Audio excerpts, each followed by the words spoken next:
It seems in recent days the debate of Brexit has started again, and with the following disputes over Northern Ireland, it now looks like some kind of trade war between the UK and the EU is more likely than ever. With something as major as the horizon, it's natural to begin wondering if this is all going to plan. Is Brexit really working? Who are the people who are passionate about Brexit? The answer will be given in this particular video. Don't go anywhere and watch the full video because it's worth it. Hey viewers, welcome back to Country Economies Explained. Today we'll discuss what would happen to the UK if it returned to Brexit. Are you excited, guys? So without any delay, let's dive into the video. But before that, please hit the bell icon and subscribe to the channel to get every single update about the channel. Brexit was the withdrawal of the United Kingdom from the European Union on January 31, 2020. The United Kingdom is the only sovereign country that has left the EU. Since 1 January 1973, the United Kingdom has been a member of the Union and its predecessor, the European Communities. Following Brexit, EU law and the Court of Justice of the European Union no longer have precedence over British law, with the exception of Northern Ireland. The European Union Withdrawal Act 2018 keeps relevant EU legislation as domestic law, which the UK can now amend or repeal. Northern Ireland continues to participate in the European single market for goods and is a de facto member of the EU Customs Union under the terms of the Brexit Withdrawal Agreement. It may have slipped your mind, but the 9th of May was Europe Day, and Emmanuel Macron, President of France, was in the mood to pop the cork. It commemorates the 50th anniversary of the Schuman Declaration, in which French statesman Robert Schuman proposed the foundations of what is now the European Union. Macron, the continent's leading proponent of more Europe, naturally appeared at the European Parliament in Strasbourg to issue his own Macron Declaration in support of a European political community. This new European organization would allow democratic European nations that share our values to find a new space for political cooperation, security, cooperation in energy, transportation, investment, infrastructure, and the movement of people, particularly our youth, he said. The idea is that nations like Ukraine, Georgia, and Moldova could be part of the European family with some security cooperation, even if they aren't ready to join the EU or even NATO, which isn't as stringent. Perhaps ironically, Macron mused aloud about how countries too backwards to join the EU for decades, or too stupid to stay in it, such as the UK, could sit in this new outer circle. Without a doubt, the president is sincere in his desire for a larger Europe, but one that does not include potentially awkward members such as Hungary. It also appears to be a convenient way to entice the UK back into the EU's orbit via Gallic deception. After all, didn't the British always complain that they were joining a free trade zone or customs union, a loose European community as it was formerly known, rather than a supranational state known as the European Union? Voila! Here's your new European community where you can socialize with your new friends, Ukrainians and others. This attempt to reintegrate the UK into the framework of European cooperation may be a ruse, but it would not be a bad thing. If Brexit was a mistake that cannot be reversed anytime soon, a closer, friendlier relationship with the EU may be a way to make things better. In other words, if Macron is hinting at a Brexit renegotiation, albeit on his terms, it may be worthwhile to pursue. How is Brexit coming along isn't just a way of winding up people like Nigel Farage, but something that many people are curious about. According to the polls, there is buyer's remorse. There is widespread concern about Brexit. Some still believe in it, but believe it has been betrayed because it was not final enough, not the Brexit we voted for. They are dissatisfied. There are those who never thought it was a good idea, and a growing number who are simply disappointed and believe it isn't any better than what we had before.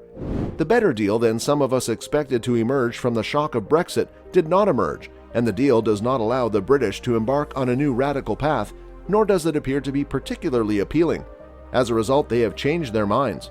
In any case, whatever the motivation, the growing sense that Brexit was a failure reflects poorly on Boris Johnson and his party. They failed to get Brexit done, and now they must save it. This will require the assistance of the EU to accomplish this. As a result, the Brexit project is under threat from a public backlash. The fact that government is still looking for Brexit bonuses and passing laws to try to find them appears to be a proof of failure. To find them, they've sent the new Minister for Brexit Opportunities, Jacob Rees-Mogg, on a fool's errand. The new trade agreements appear meager. They certainly are. People also appear to have forgotten that under the EU-UK Trade and Cooperation Agreement, the UK pledged to maintain a level playing field with the EU.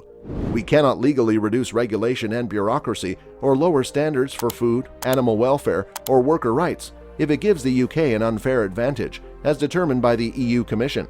A bucket of Brussels cold water can put out the British bonfire of controls at any time. We're just hoping they don't notice anything about deregulation in the Queen's speech. That is the government's growth strategy, that sleepy, stupid Brussels bureaucrats don't read newspapers or go online. What a shame that these complacent bureaucratic creatures, like the straight bananas, only exist in the Prime Minister's rich imagination. Regardless of who is to blame, there have been challenges and numerous unresolved issues surrounding Brexit. Clearly, regardless of who is to blame, there have been challenges and a significant number of problems that have not been handled in relation to Brexit. As a result of the UK's departure from the regulations of the single market, more will arise. The problems that already exist are serious enough.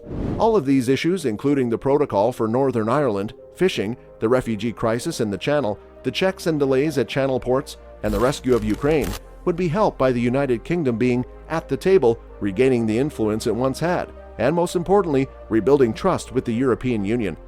The Macron plan is unquestionably deserving of a try. Confrontation is not an effective strategy. A bluff is being called on the current measures threatened by Liz Truss to unilaterally reject the parts of the UK-EU withdrawal agreement that we don't like. The threat to walk away is only effective if you are in a position where you will not be in a worse position as a result, and you are sincere in your threat. When it comes down to it, the Conservative Party has a history of giving in to Brussels and Washington's demands. But even if we did mean it, and quite apart from breaking an international treaty, the kind of thing Putin does, it could provoke retaliation and new barriers to UK exports to what is still our largest market. This is because it is the kind of thing that Putin does. Even if we weren't already mired in a quagmire of stagflation, doing so would be an unnecessary additional act of self-harm. In terms of diplomatic etiquette, the United Kingdom is an equal partner with the European Union, but the EU economy is about 8 times the size of the UK economy, making it a valuable market and source of food, components, and raw materials. These are the economic realities that lie behind the diplomacy. We would like to be treated as an equal partner with the EU. It would be in our best interest to accept Macron's invitation to negotiate, as Vladimir Zelensky has pointed out, because any and all conflicts, including trade conflicts, must eventually result in a settlement. What do you think about this? Do let us know in the comments section below.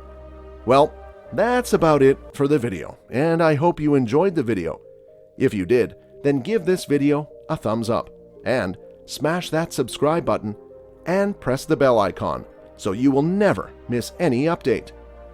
If you have any questions or queries in your mind, tell me in the comment box, and also check out our channel. You find really cool stuff. Thank you for watching this video, and we'll see you next time in the next video.